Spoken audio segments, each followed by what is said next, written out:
I'm Rochelle Wilhite. I'm the designated broker of Best Choice Realty. And tonight we are going to be talking about being a market master. And we're going to discuss some important things as you're building your kind of your local area and really starting to get set up for success. I listened to a podcast this morning that really inspired me. I also reflected on a lot of material that I've taught in the past. I thought, you know what?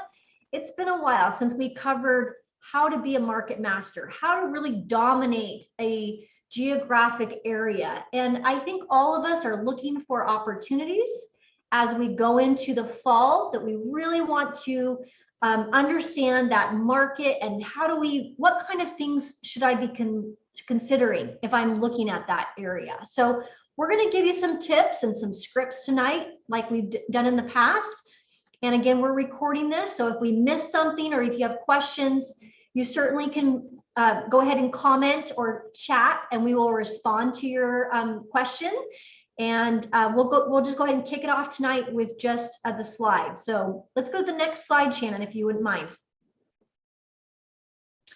So the first step in really becoming a market master is to identify who do you attract? Why do you want to work with buyers, work with sellers? A lot of people start when I interview them as a new broker, they give it kind of too broad. And as you start to work with Best Choice Realty, one of the things that we do strive to help you do in your time with us is to identify what is your target audience. Who have you worked with in the past? What kind of business are you trying to attract? Some of the problems, some of you come from other companies, maybe some problems you had at maybe another company where we can try to make those shifts or give you those scripts that may help you better attract those types of clients that you're desiring. If you have a repeat or you have closed clients and they want to work with you again, are you properly communicating with those people? So you really want to identify, if you look at these bullet points, how you target or who you want to attract by maybe some of these bullet points here. What are some of the similar characteristics? Maybe all of my buyers go to the same school district with my kids. Do they want the same type of property? Are they looking at a certain price point? What are some similar characteristics of your sellers that you've worked with? Do they look and are they looking for that similar price point? Maybe they're not. Maybe they're actually in the luxury type of area. What kind of hobbies do your clients or does your target audience have? Do they like to golf? Are they in a golfing community? Or are they on the waterfront? Do they like lakefront? Those are some of those things that you want to identify of who do you attract and why do you attract that business? And do you want to continue attracting that business? This identification process has worked for many people as they transition from maybe a different state. And maybe they move to Washington or they move to Federal Way or they move to Kirkland. These are some of the questions that you really want to kind of back up your plan. Don't get too excited and start putting money like hundreds, if not thousands of dollars into something until you've really identified or decided who you want to attract. Let's go to the next slide. That's step one. Then the next step is really understanding how clients choose you. What do they choose? They're looking for a lot of things and you feel sometimes overwhelmed. But what I want you guys to focus on is that these are the 5 things that buyers and sellers look to an agent to assist them with. It doesn't even matter if they have all this information online. There's a ton of information they can glean from all kinds of websites. But at the end of the day, after hundreds, if not thousands of surveys that we've done over the years, the clients still look for these types of agents. They look for agents that have legitimacy and credibility. So you make sure that your LinkedIn profile is up to date, that your website is up to date, that you've taken full advantage of those profiles and updated your legitimacy. It's horrible if you have maybe you worked at John L. Scott and you haven't taken the time to update it to Best Choice Realty.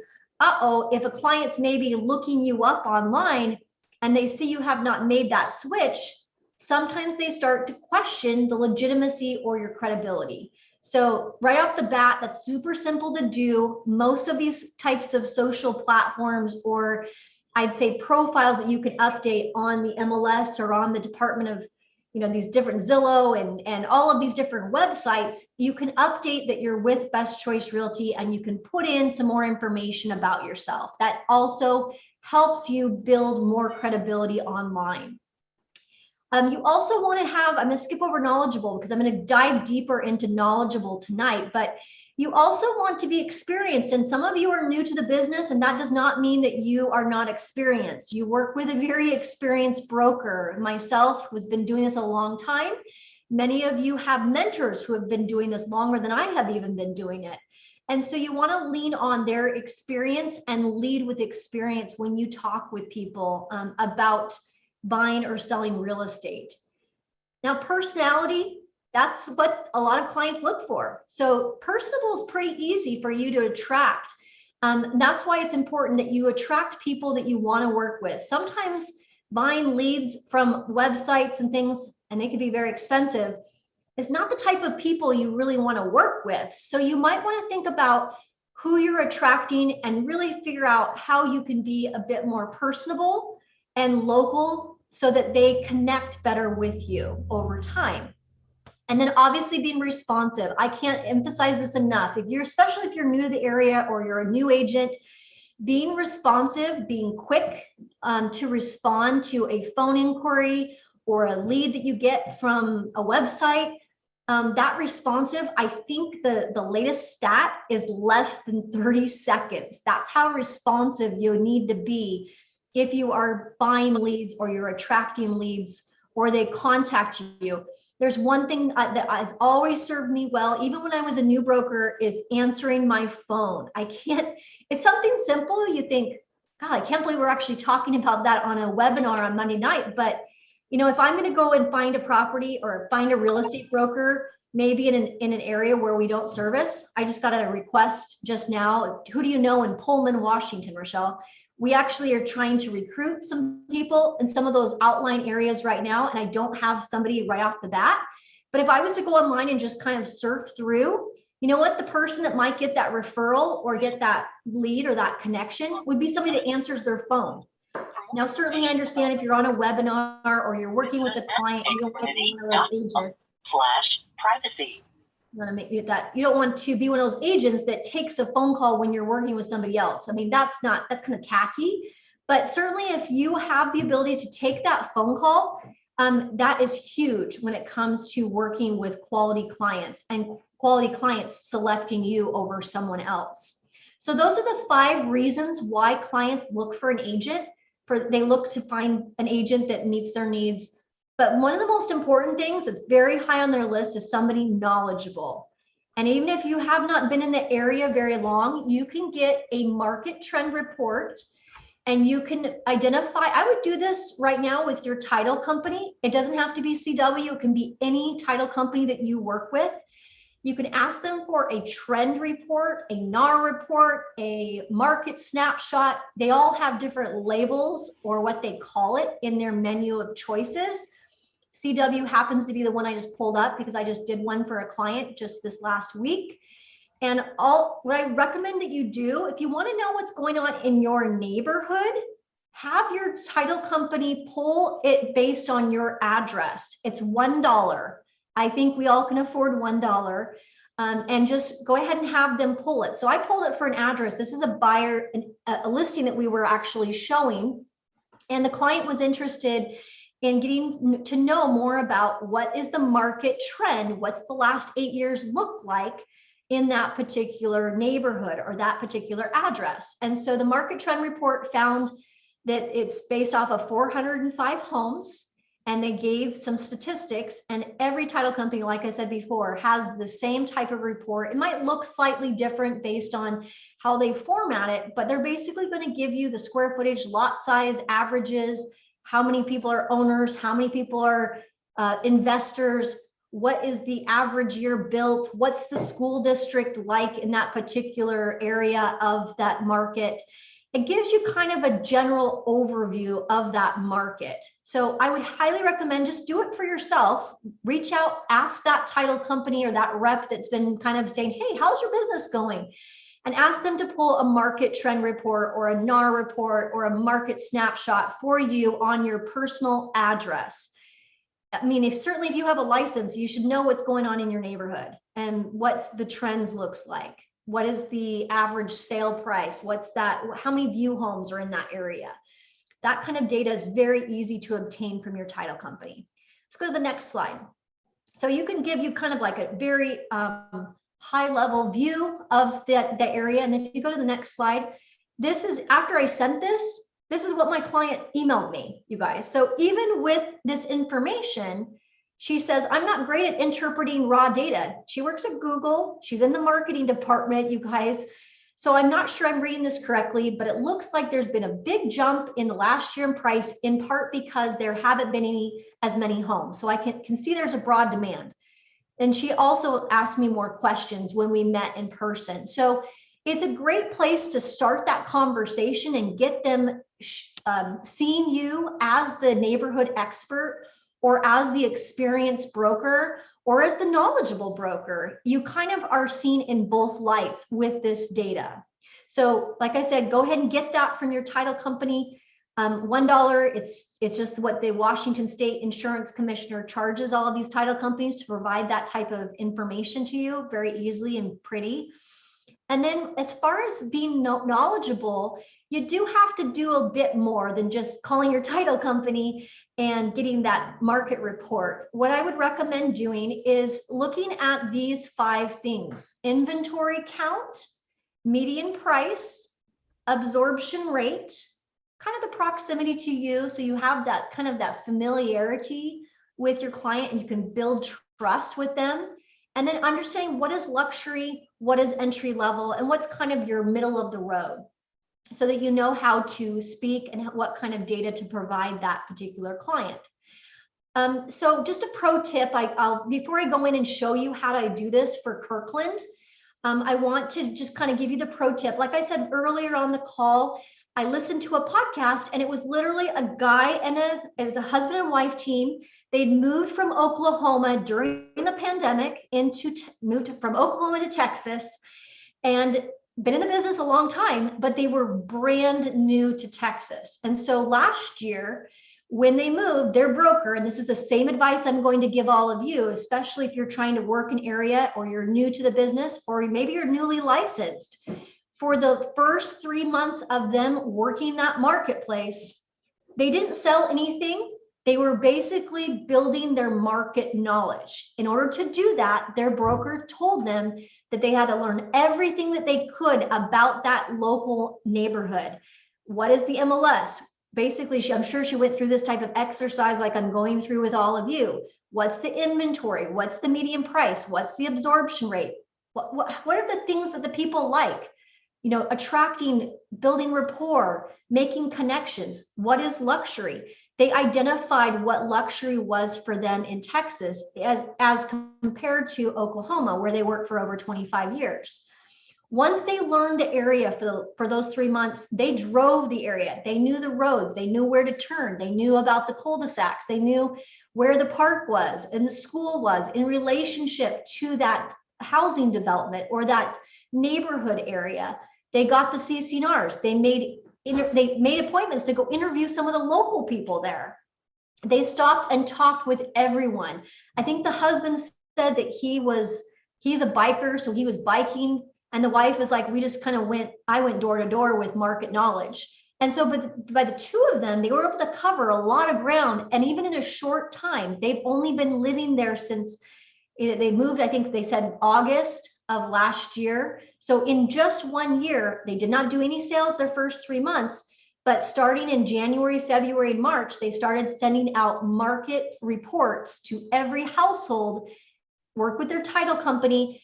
And since January, they have sold 12 transactions. They've represented buyers and sellers because of what we're going to cover today. So I know it works, but you have to not be so.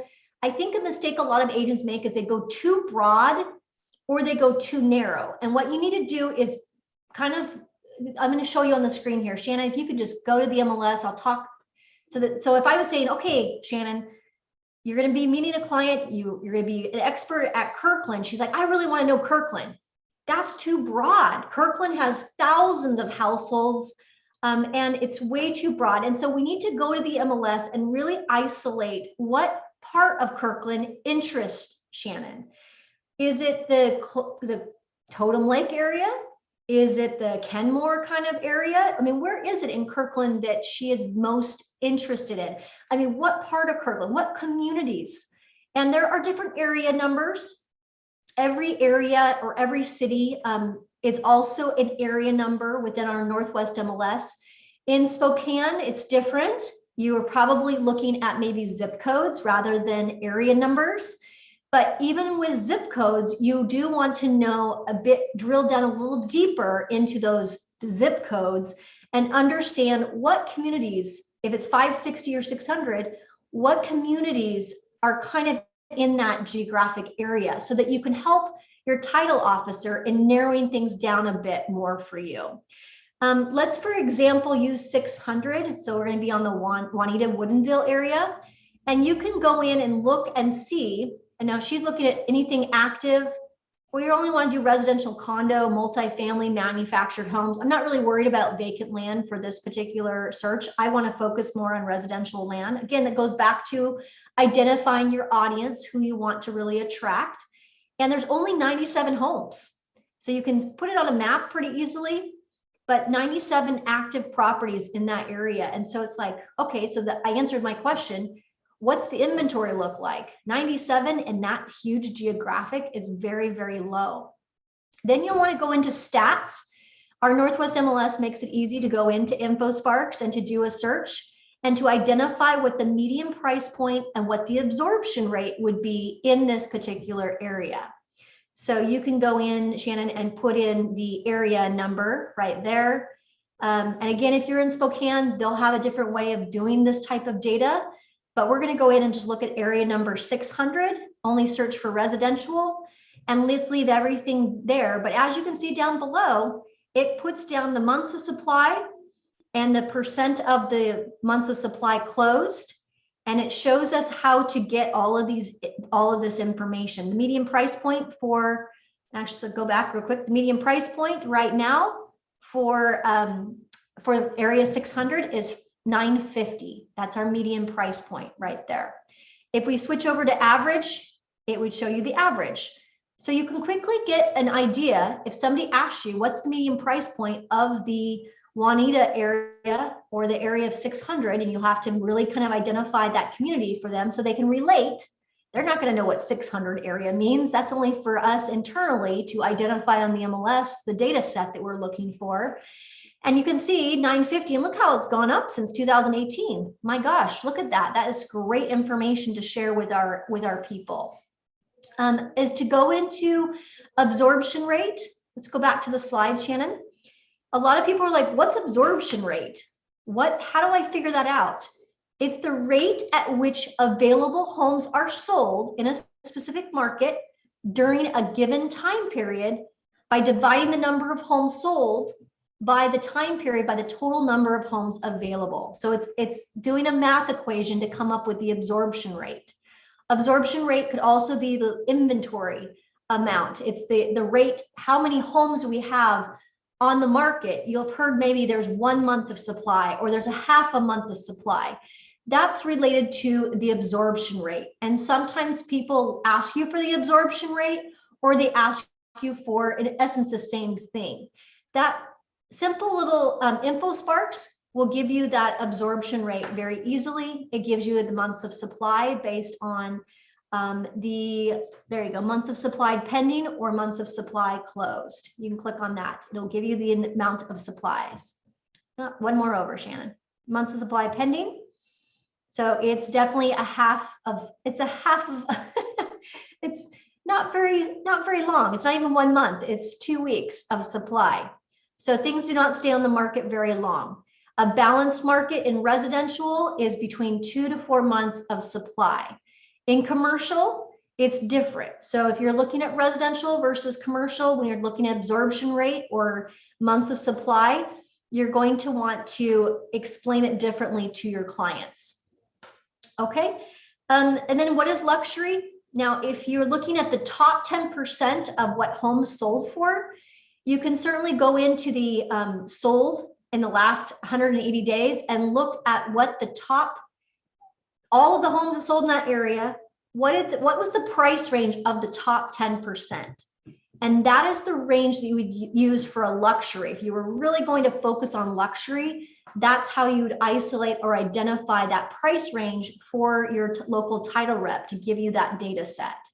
You can certainly look it up on Matrix and on InfoSparks or on your Spokane MLS to identify what is the top 10% of homes sold. What was that price range?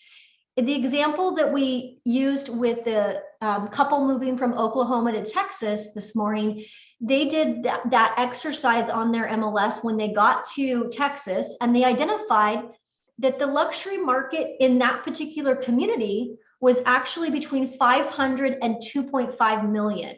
There was a huge gap because of the type of properties that had sold in that given time frame. So you do need to want to maybe find out what the luxury and also know what your starter homes would go for. And then you have a good median price to kind of work with. And that will show your knowledge if you can explain that to any buyer or seller asking you questions about the marketplace. You will appear knowledgeable because you have done your research and you have covered a lot of ground. Let's go to the next slide. What to do with the data. So a lot of you are like stuck at this point. I don't know where you're at as far as your journey being with Best Choice, or whether you've met with Candace or you've had a one-on-one with your mentor, but you do need to do something now that you've gathered the information. Some of you maybe you've gone too broad. Some of you maybe have gone too narrow, but you really want to start with how much money are you able to use to farm or to geographic contact those that data set. In the case of the couple going from Oklahoma to Texas, their neighborhood, the one that they wanted to work, had a good turnover rate. And they also were able to know that there was no other competition. There was not another broker who was actively marketing to that particular neighborhood. So it made it perfect grounds for them to start a geographic farm starting in January, and they started sending hot sheets to them if they had email addresses. As they met people, they started to really build those relationships. And they also gathered information from their title company, and they set up a campaign with Real Marketing. I think it's realmarketing.com. Shannon can probably put that up on the screen. On the left side is what they use. They sent them out. It looks like something similar to what our title company would provide for $1. But they do the mail out for them. They just have to provide them with the addresses, the names, and then do a setup fee. I think the setup fee is pretty steep, but they knew that this is the data set that they wanted to work with, and they wanted to set it and forget it. There are certainly other companies that do types of marketing for you every month, but they mailed this newsletter, and it's a market newsletter every single month to each household in their geographic farm. They spent on average $500 to $600 a month, and they received 12 sales. I said that earlier. They received 12 sales from this type of marketing. Now, certainly they also had to join the local organizations. They had to belong to some community groups. I think the husband had to get a golf because I think they were on the golfing community. They had to join an online forum and really participate in that particular neighborhood. A lot of people, oh, I got the names and numbers from my title company, but you know what? I don't have phone numbers. They use that as an excuse. There really is no excuse for not being able to farm an area. You've just got to be passionate about who you're marketing to. There's a company called Exact Dial. I use them pretty much every day.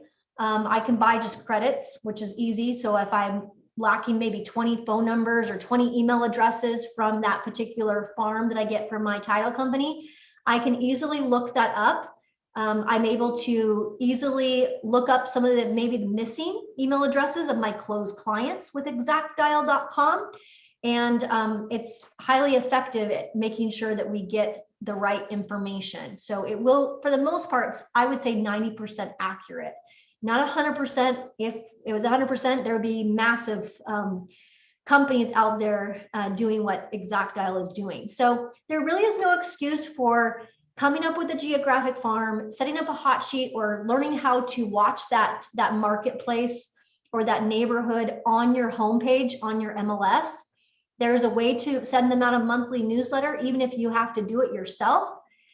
And there is a way to email a monthly newsletter. That doesn't cost much at all, just learning how to do that and entering those email addresses into your system.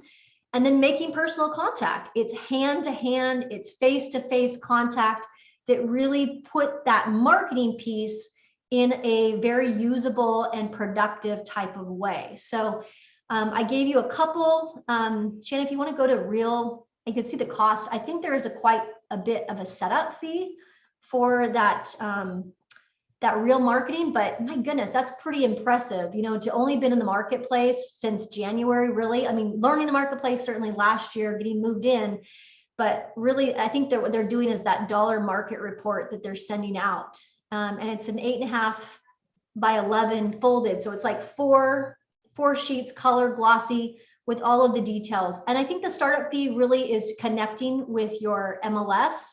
So getting the right information and getting all that put into a nice format so that they can constantly deliver those closed sales or that type of information every single month in a traditional hand piece type of marketing piece for you.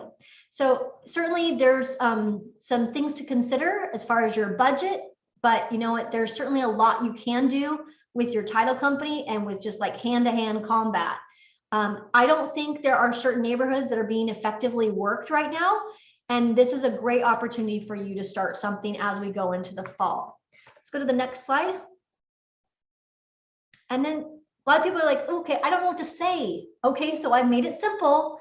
As you can see from the current market report in this area, things are selling for, you know, 105% more than what they were listed for.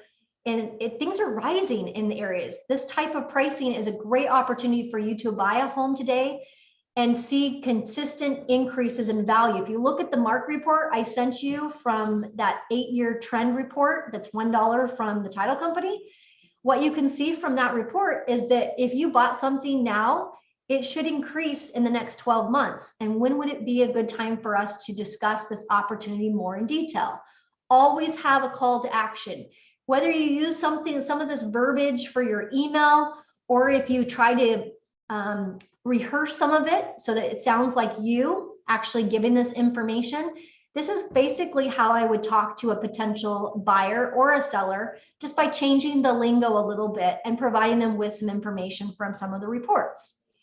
Have you had someone tell you that if you're in a home in great condition and in super good location right now, those listings are not even staying on the market one day in Kirkland? We're seeing that it's going under contract in the first couple weeks. Things close very quickly. In fact, there's more than cash. There's cash investors that are buying in Bonnie Lake right now. This kind of market knowledge is what the buyers and sellers are looking to the agent to give them. They can certainly see a lot, like my client saw on that market trend report. They're needing somebody to vocalize, to consult with them, to ask questions, and to get more clarity on the data set. If you can do that, the benefit is all of yours. You will have a lot of real estate sales that you will be able to collect, and a lot of commission as you build your real estate business. So hopefully this was helpful for you. I'm right at 6 o'clock and I talked really fast. Like I've said before in other calls, you might have to go back and slow me down and maybe slow me down when you're listening to the recording. But hopefully this was helpful. If there were any questions, I'll go ahead and open up the line for a couple minutes. And Shannon, if you want to check the chat, that would be great. If you could do that for me before we let people go.